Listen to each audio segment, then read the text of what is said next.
Looks like our next map is going to be Scrap Station. Let's get it going right now.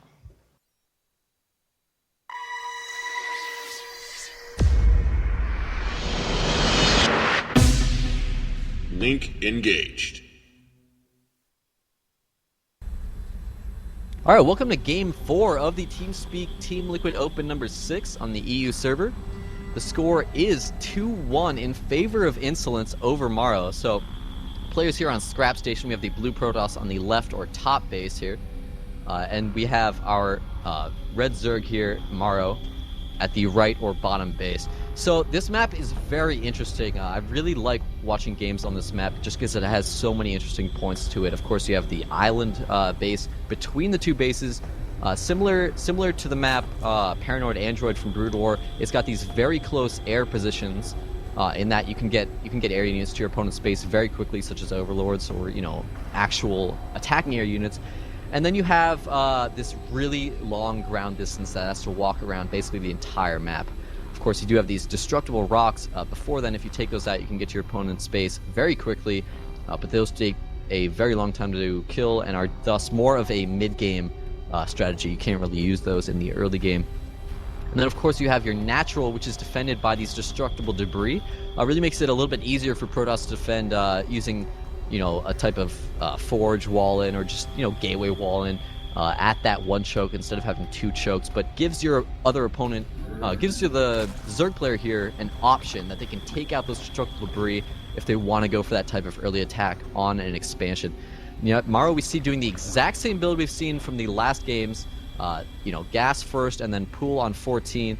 Really confident with this build, really likes getting out that early Zerging speed, and then it gives him, the ability to expand relatively quickly, but still have that ability to defend against something like a proxy, which you could really easily see from a Protoss player at a 2-1 advantage in this stage in the game.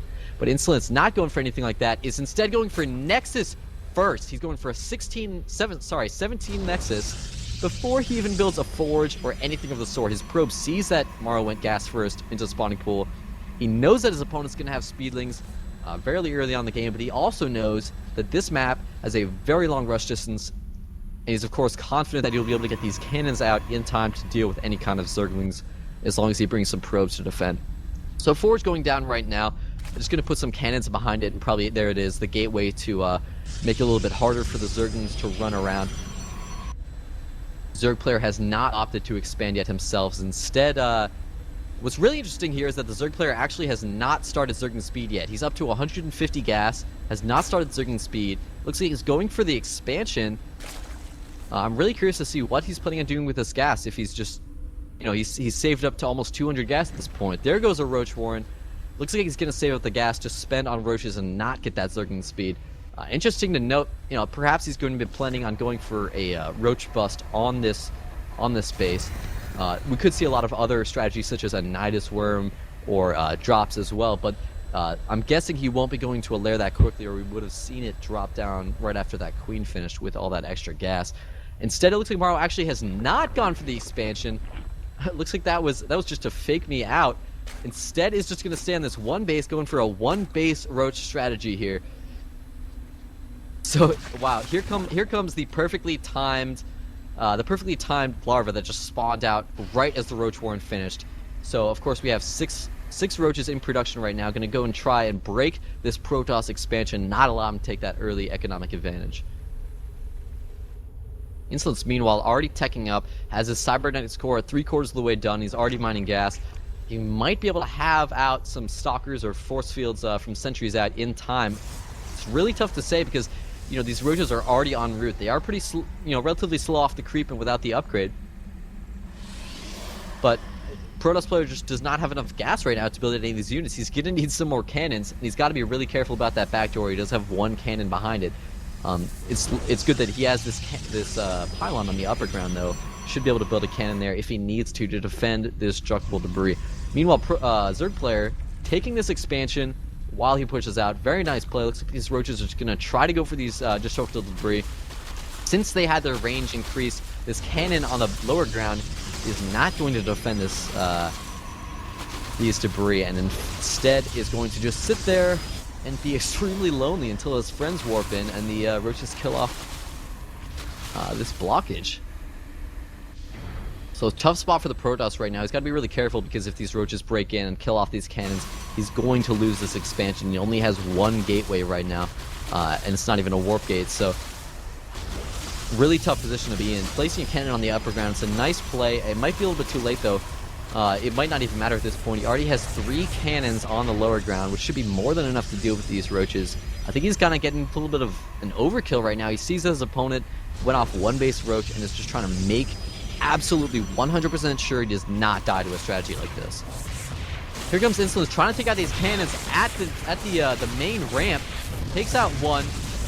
There he goes for the second. Protoss only has that one stalker there defending. Not nearly enough. Looks like he built most of the cannons at the second choke.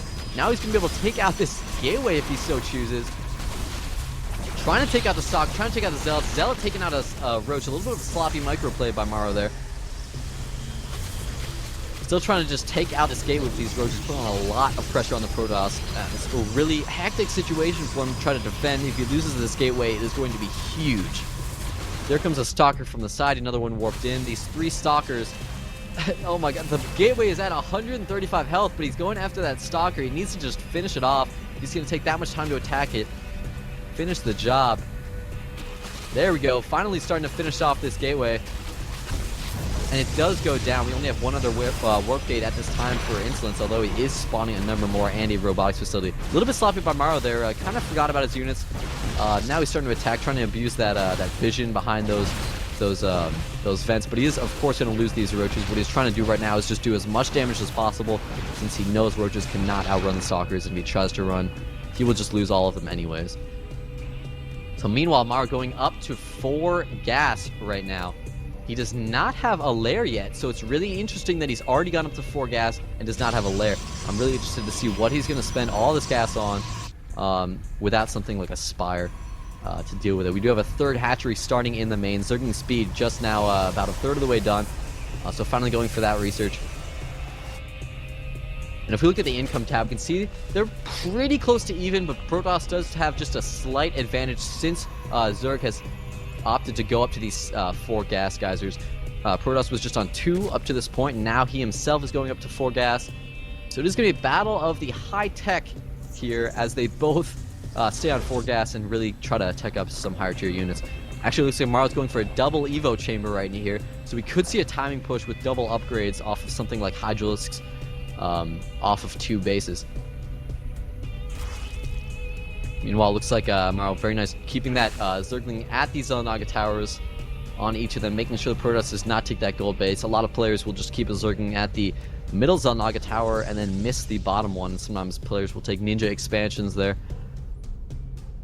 So, looks like Insolence bringing in a lot more warp gates. Still has that robotics facility, a 2nd robotics facility being warped in the main, as well as a robotics bay. Looks like he's going to be going for 2 Robo Colossi. You can absolutely support this off of 2 base with 4 gas, and it's just going to make a whole lot of gateway units to support it. Meanwhile, at the Zerg base, we can see a lot of Roaches and Zerglings. He's getting that ranged attack upgrade, though. He's going to be transitioning out of Zerglings, just using those for support, and instead mainly relying on these Roaches. He does have that lair, but as far as I can see, I do not see any Hydralisk Den anywhere, so it does not look like he's using it for anything specifically at this point. Just spending all of his gas on Roaches there. There's the Hydralisk skin going down in the main. Not going to be too effective, however, versus these Colossi. And he has an Overseer, in the Protoss main. He'd be able to see everything that's going on. He did not move it over to see the robotics bay, but seeing double robotics facility now, he must know that his opponent probably is going to be going for Colossi. Not many players are going to go 2 robotics facilities and just spam Immortals or Observers. He's going to be able to assume at this point that his opponent... Oh my god! Contaminate on the robotics facility. Excellent play. This is so annoying for Protoss to deal with. There's essentially just nothing you can do about this at this point except just wait. This is also why it's so important to have 2 robotics facilities as opposed to just 1. He's going to be able to keep up at least one Colossus, producing from his main base robotics facility. Zerg has taken out the first destructible rock here in the middle of the base, but Protoss has that observer over the army. He knows exactly what's going on. He can compare army sizes, see that they're relatively even at this point. Zerg does have a lot of roaches. Protoss does have 4 mortals, though. Not as many sentries as we'd expect to see. Only about 4. There we go, warping in. No, just a 4th one. A bunch of zealots to defend. I'm really curious as to that choice of building zealots as opposed to more sentries in this point. I'm assuming he just does not have enough gas building those colossi. Just needs to pump out whatever units he can. Morrow has taken out the second rocks. He has not moved up yet. I'm really surprised. There we go. Zergling's moving up in front, just going to scout out. We do have 1 Colossus. Morrow going to be forced to fall back. He does not want to fight in this really enclosed surrounding area against a Colossus. He really wants to move back, wait for the Protoss to have to move out of the choke, and then try to surround him. Very nice play by Morrow, moving up, faking the force fields. Wasting force fields here is extremely important when the sentry count is relatively low. I say relatively low because he has 5 sentries. I mean, that's a high number, but it's at this state in the game, it's relatively low. So he needs to fake those force fields. There he goes. Faking them, running back, just constantly kiting, preventing those force fields from blocking off his army. Now he's going to move in, try to get in range. Very nice play, just getting really enraged and starting to take out the Protoss unit. Target firing that first Colossus, leaving the second one up. Might be a bit of a mistake. He needs to target fire these Immortals. He's taking way too much damage from the Immortals at this point, but he has Burrow. It doesn't matter though, because the Protoss player has this observer. He must have known this at this point. Wow. Oh my god, sloppy move by Morrow. They're losing a lot of units. Kind of attacking in an odd position right there. Now he's burrowing, trying to regain his HP. Might have fallen a little bit behind on macro right there. Now he's producing a ton of units. He had like 20 roaches in production right there. He'd be able to come and try to defend against this. He might need some higher tech units though. We need to see something like some air units. Here comes the attack. No force fields going down. Doesn't even need them. This Colossus is almost dead at 46 HP, but the Zerg player just cannot finish it off. Protoss player is doing just too good of a job defending it with his gateway units. However, we do see the Zerg third is up. He needs to get that mining. He's just trying to bide time on this attack right now until he can get ahead in the macro game. Roach is just trying to go in and make sure he keeps that zealot count low so that he can't be contained by those zealots. Wow, drones going into the attack, not so smart, getting immediately taken out by the Colossi. Too many roaches here right now. Might just be too much for the Protoss player right now. He's target firing these Immortals, but it looks like he's just taking too much damage from these Stalkers, Immortals, and Colossi. He's just continuously losing a lot of roaches here. He needs to go in, take out the Colossi. He's taking out the Immortals. There we go. Colossus finally taking out, going to take out that last Immortal, but there's so many Stalkers. He needs way more units now. He has 14 drones in production, about to finish right now. Here they come. Quite a lot of roaches popping out. Should be able to defend against this attack. Very high pressure right here. Protoss fell a little bit behind on his macro. Was up to about 1,000 minerals right there. Would like to see those Colossi already ready. They did fall a little bit behind right there. But this lack of creep due to this observer allowing him to take it out is really preventing Morrow from having an easy time taking out this push. Although without Blink, these Stalkers are going to be able to be taken out relatively easy by these roaches. Although here comes the next Colossus, going to totally change the tide in this battle. And Zealots coming in from behind for the flank. This might just be too much for Morrow to handle. He's now losing all of his roaches. He takes out the Colossus. There's so many units left for Insolence. Morrow calling the GG, saying grats. And that is going to be the end of this final series.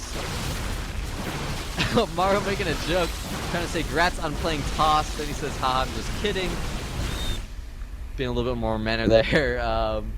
Wow, really exciting game there. That was so high pressure. That is exactly what you do not want to deal with as Zerg.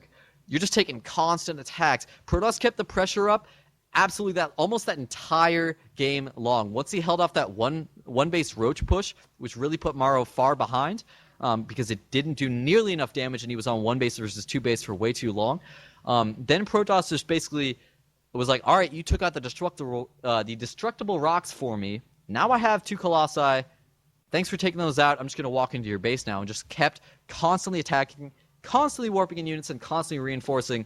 And that's so hard for the Zerg to deal with because he can't make any drones to saturate his third base. He has to just constantly make units to defend, and he's unable to make enough units or tech up to be able to get higher tier units to defend against that kind of a push. So very good play by Insolence, keeping up that pressure all game long, forcing his opponents to not be able to drone up and defending off that early base. Congrats to him on taking this this series 3-1 in the finals of the Team Liquid TL Open number 6, sponsored by TeamSpeak. So thank you so much for TeamSpeak to sponsoring this. Thank you to Team Liquid for hosting it, for letting me cast this. Thank you to InControl for helping cast this. Thanks, of course, to Mata and Chukat for giving us those guest accounts for EU. And big thanks to the community for watching. So again, thanks guys for watching. Of course, this will be happening again next week. TeamSpeak has sponsored quite a large number, I believe 12 of these tournaments. So keep an eye out. Next Saturday, there will be another Team Liquid Open, and I'll see you guys then.